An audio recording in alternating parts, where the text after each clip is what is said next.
بہت ساری باتیں ہیں جو آج بھی میں پڑھی تھی چیزوں پر، لیکن سب سے امپورٹنٹ بات یہ وہی جنگ ہے جس کا آپ تذکرہ کر رہے تھے، اور اب یہ ہو گئی ہے میرا خیال ہے۔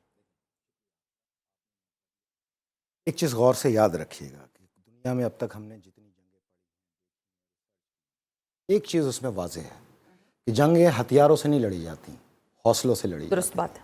جس کا حوصلہ ٹوٹے گا وہ شکست کھائے گا، اور جس کا حوصلہ مضبوط ہوگا وہ فتح یاب ہوگا۔ اب اس حوصلے کے نیچے جو ہے، جو اہم ترین چیز ہے، یہ حوصلہ جس پہ ٹریول کرتا ہے وہ ہے پروپیگنڈا وار۔ ہم نے لاسٹ پروگرام میں آپ سے کہا تھا کہ جنگیں دو صورت میں لڑی جا رہی ہیں، ایک زمینی جنگ اور ایک پروپیگنڈا وار۔ ٹھیک ہو گیا۔ پروپیگنڈا وار کی گود کے اندر جو ہے یہ زمینی جنگ پروان بھی چڑھتی ہے، حدت بھی پاتی ہے، جدت بھی پاتی ہے، ہار بھی اسی میں اور فتح بھی اسی میں۔ حوصلے پہ ڈیپینڈ کرتا ہے، اور حوصلہ ڈیپینڈ کرتا ہے پروپیگنڈے پہ۔ 7 اکتوبر 2023 کو جس وقت یہ جنگ کا آغاز ہوا، جب حماس نے حملہ کیا، جس وقت یہ لال گائیں لے کے آئے یروشلم میں قربانی کے لیے، تو اس جنگ کو، زمینی جنگ کو اسرائیل نے شروع کیا۔ اسرائیل کے ساتھ صرف ایک ملک اس کے ساتھ شامل حال تھا جو پہلے دن سے اسرائیل کے ساتھ تھا، وہ تھا انڈیا۔ اوکے۔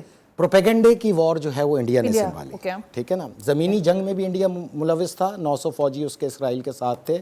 ایون کہ غزہ کے اندر آپ کو تفصیل سے بتایا کہ جو بختر بند گاڑیاں غزہ میں جاتی تھی، اس بختر بند گاڑیوں میں یا تو اسرائیل ڈیفینس فورس ہوتی تھی یا انڈین کمانڈوز ہوتے تھے، جبکہ پیچھے والی بختر بند گاڑیوں میں جو میڈیا کے لیے ہوتے تھے یا تو اسرائیلی میڈیا ہوتا تھا یا صرف انڈین میڈیا ہوتا تھا۔ محاذ کے اندر 140 ملکوں کا میڈیا وہاں موجود تھا، لیکن محاذ پہ صرف انڈین میڈیا ہوتا تھا۔ مطلب پروپیگنڈا اس کے حوالے اس لیے کیا گیا کہ دنیا میں 2.5 ارب کی آبادی جو ہے اردو اور ہندی سمجھتی ہے، جس کے اندر بنگلہ دیش، انڈیا، پاکستان، نیپال، بھوٹان، افغانستان اور عرب ریاستوں کے اندر موجود لوگ، تاکہ ان کا مائنڈ بنایا جائے حماس کو، حزب اللہ کو، ٹیررسٹ، آتنکوادی۔ اس پہ ہم نے ایک تفصیل سے پروگرام کیا۔ جی بالکل کیا۔ اب میں آپ کو یاد دلاؤں گا کہ ہم نے جو اس پروگرام کا، اس پروپیگنڈا وار کو اس دن سے ہم نے سنبھالا، اور یہ کہہ کے سنبھالا کہ اب اس کا مقابلہ پروپیگنڈے کا ہم کریں گے، یعنی کہ ہم اس وار کے اندر 28 اکتوبر کو شامل ہوئے اس پروپیگنڈے کو روکنے کے لیے۔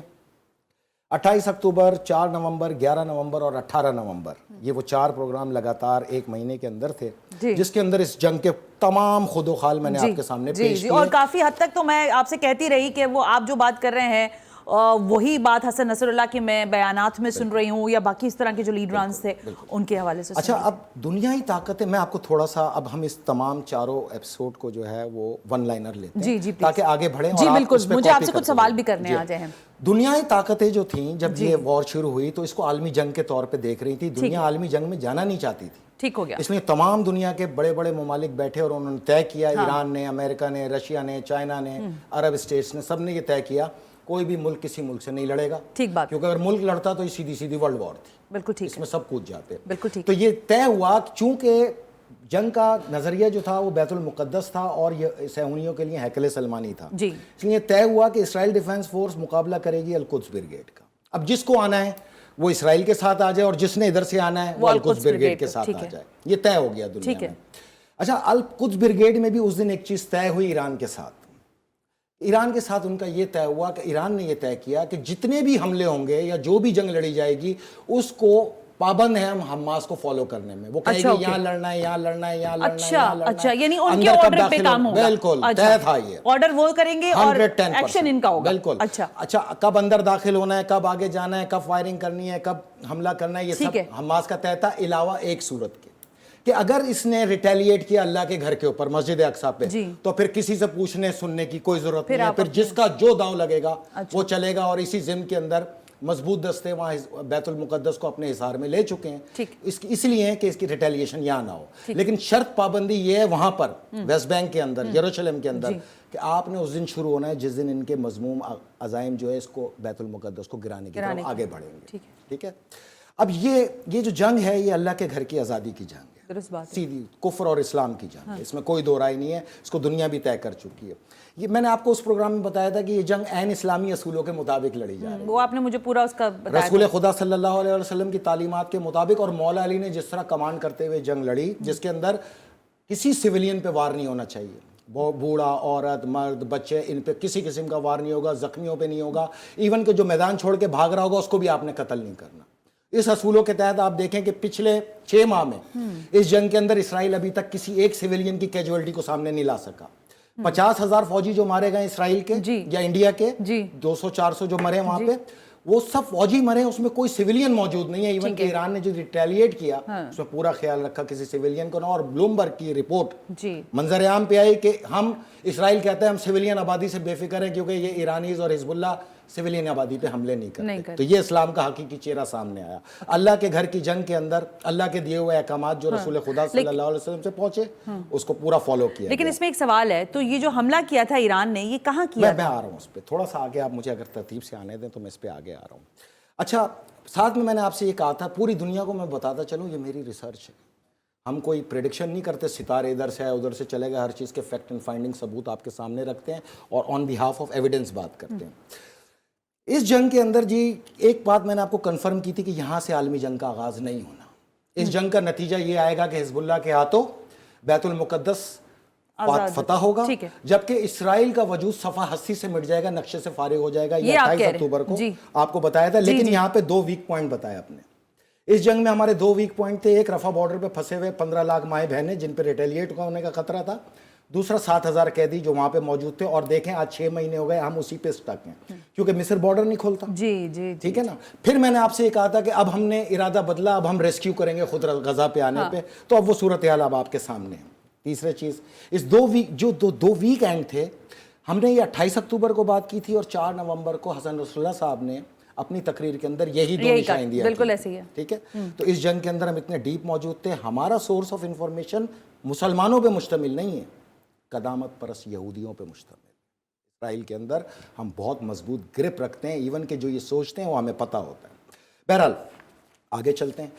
اب دنیا نے اس پورے ایریا کے اندر جو طے ہوا تھا اس میں ایک خلاف ورزی ہو گئی. کیا؟ ایک مس ہیپ ہوا. اسرائیل کا حملہ طے تھا, کوئی ملک کسی ملک پہ وار نہیں کرے گا. اچھا.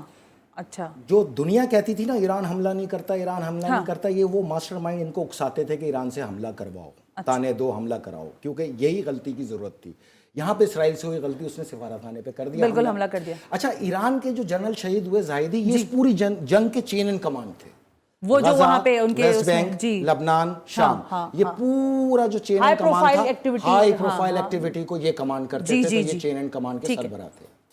اب جب انہوں نے حملہ کیا تو یہ کہنا غلط ہے کہ جنرل کا بدلہ لیا. نہ 11 جنرل شہید ہو چکے اب تک 6 مہینے میں. اگر جنرلوں کا بدلہ لینا ہوتا تو قاسم سلمانی سے شروع ہوتے نا. اللہ کے گھر کی جنگ میں کسی جنرل کی کوئی حیثیت نہیں. اللہ کے گھر کی جنگ میں صرف ایمان کی حیثیت ہے جو چلتی رہے گی. بہرحال اچھا, اسرائیل نے جب سفارت خانے پہ حملہ کیا تو یہ براہ راست قانون کے مطابق ایران پہ حملہ ڈکلیئر ہو گیا. دنیا کی عالمی طاقتوں میں پھر 12 دن گفت و شنید چلی. امریکہ میں چلی, انگلینڈ میں چلی, عرب ریاستوں میں چلی, ایران میں چلی, اور پھر آخر میں یہ طے ہوا کہ ایران پورا حق رکھتا ہے ریٹیلیٹ کرنے کا. اس کو کیونکہ ایران نے بھی پوری ڈپلومیسی کے ساتھ ساری جگہ پر لوگوں سے کانٹیکٹ کیے کہ ہم کیا کریں اور کیسے کریں. ہاں جی, لاکھوں ٹرانسپورٹ طیارے اس وقت موجود ہیں. فضائی حدود کو بھی بند کرنا تھا, حملے کا جواب بھی دینا تھا. اب میں آپ کو یہ بتاؤں کہ جب ایران نے یہ طے کیا کہ اب ریٹیلیٹ کرنا ہے تو پوری دنیا نے پھر یہ طے کیا کہ آپ ضرور حملہ کریں گے لیکن ہم جو اتحادی ہیں پوری طاقت سے اس کو ڈسٹرائے کریں گے, حملے کو روکیں گے. صحیح ہے. تو یہاں پہ طاقت کا توازن آنا تھا سامنے کے کون کس انداز میں ٹیکنیکلی چلتا ہے. ٹھیک ہے. اچھا, غلطی جب اسرائیل سے ہو گئی اور ایران کے جب حملے کا وقت آیا تو میں آپ کو بتاؤں کہ ایران نے حملے صرف 2 کیے ہیں. اچھا. جو اپنا بدلہ لیا ہے سفارت خانے کا وہ 2 جگہ لیا. اچھا. لیکن آپ کے ہی پروگرام میں میں نے 4 نومبر کو یہ بتایا تھا کہ ایران یہاں ایک تو ہوتا ہے نا کہ 5th جنریشن وار, وہ الگ چیز ہے. ایک ہے 5th ایلیمنٹ وار. ایران نے 5th ایلیمنٹ وار کا تجربہ کیا ہے یہاں پر, جو میں نے آپ کو بتایا تھا اس والے اس میں دیکھیں یہ جتنے ڈرون تھے, یہ بلاسٹک میزائل تھے, یہ چارہ تھا. تمام 7 لیئر جو تھیں ان کی سیکیورٹی کی, جس کے اندر برطانیہ, فرانس, امریکہ, اسرائیل, یہ سب جتنے بھی لوگ تھے یہ اس کو بتدریج روکتے ہوئے چلے گئے. عین الاسد کے بیس سے یہ دفاع کا عمل شروع ہوا. 5th ایلیمنٹ وار کا وسیع و عریض تجربہ ایران کر گیا. ایک طرف 300 ڈرون مار کے اس نے 300 ڈرون چلائے جو 4 سے 5 گھنٹے کی طویل مسافت پہ چلتے رہے اور پھر وہ وہاں پہنچے. تو عین الاسد کے اوپر سے لے کے اردن کی سرحد تک یہ اندھے تھے. ایران ان کے تمام سسٹم کو جام کر چکا تھا. ایک بھی ڈرون انہوں نے ہٹ نہیں کیا. یہ خودکش ڈرون تھے جنہوں نے واپسی کا رستہ ہی نہیں دیکھنا تھا. انہوں نے جانا تھا اور اپنے ٹارگٹ پہ ہٹ کرنا تھا. اردن کی سرحد پہ ایران نے اس کو فری فال کیا, کیونکہ جب یہ اردن پہ اس حملے کو روک رہے تھے اسی وقت ایران نے 2 میزائل جو ہیں وہ نیواتم اور رامون ایئر بیس کے اوپر فائر کیے. 7 ہائپرسونک میزائل جو ہے نیواتم پہ فائر کیے اور 5 میزائل جو ہے رامون پہ فائر کیے, جنہوں نے اس کو ڈسٹرائے کر دیا. اور اس کے اندر میں آپ کو یہ بتاتا چلوں کہ اس میں جو کیجویلٹیز ہوئیں ان کی 129 فوجی مارے گئے نیواتم پہ, اور رامون ایئر بیس کے اوپر 68 فوجی ان کے ہلاک ہوئے, جس میں 91 موساد کے ہائی آفیشل تھے. اب میں کچھ بولوں؟ تھوڑا سا رک جائیں نا, میں اس کی وجہ بتاتا ہوں نا. اسوٹا ہاسپٹل, مائی ہاسپٹل کے اندر 197 لاشیں پہنچی, جبکہ سروکا میڈیکل سینٹر کے اندر 592 لاشیں تھیں اسرائیلی فوجیوں کی. یہ وہ لاشیں تھیں جو ڈائریکٹ گولان ہائٹ پہ جا کے یہ ڈرون ہٹ ہوئے. ہاں, اسرائیل کے اندر یہ حملہ تو ادھر تھا, 2 ایئر بیسز پہ تھا, لیکن جو گولان ہائٹ پہ تھا, جو اقوام متحدہ اپنی قرارداد پاس کر کے یہ کہہ چکی کہ گولان شام کا حصہ ہے, ایکچولی یہ سارے ڈرون جا کے وہاں پہ ہٹ کر گئے. اب یہ جو ہے اس کے ساتھ ان کے 11 طیارے تباہ ہوئے, جس کے اندر 9 طیارے جو تھے F-35 تھے اور 2 C-130 تھے.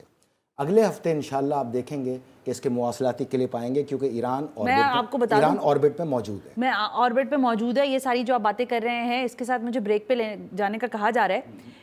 آپ نے یہ جہاں سے بھی ریسرچ, ظاہر ہے آپ کہہ رہے ہیں آپ کی اپنی ریسرچ ہے, میں سن بھی رہی ہوں, دیکھنے والے بھی سن رہے ہیں, لیکن لوگ کہہ رہے ہیں کہ ایک مچھر نہیں مرا وہاں, اور آپ لاشیں گنوا رہے ہیں مجھے. دیکھیں ڈیٹ پنے اور آپ مجھے یہ کہہ رہے ہیں کہ اتنی کیجولیٹیز ہو گئی, گولان ہائٹس پہ یہ ہو گیا اور وہاں پہ یہ آ گیا, یہاں پہ ایک مچھر نہیں مار سکا ایران. نہیں مارا نا, مچھر نہیں مارا نا, تو آپ کو کیا تکلیف ہے یار؟ آپ تو کچھ کر نہیں سکتے, تماش بینی کرتے رہتے ہو. تو تماش بینی کا سب سے پہلا اصول تو یہ ہے کہ خاموشی سے تماشا دیکھتے ہیں, بکواس نہیں کرتے. نمبر 2, اللہ سے دعا کرو کہ یہ زندہ رہیں. محرم کے چاند سے پہلے بیت المقدس کی فتح آئے گی, یہ اپنی آنکھوں سے فتح دیکھیں اور کل عالم کی لعنت سمیٹ کے یہ پھر قبروں میں جائیں. ان کے لیے یہی جواب.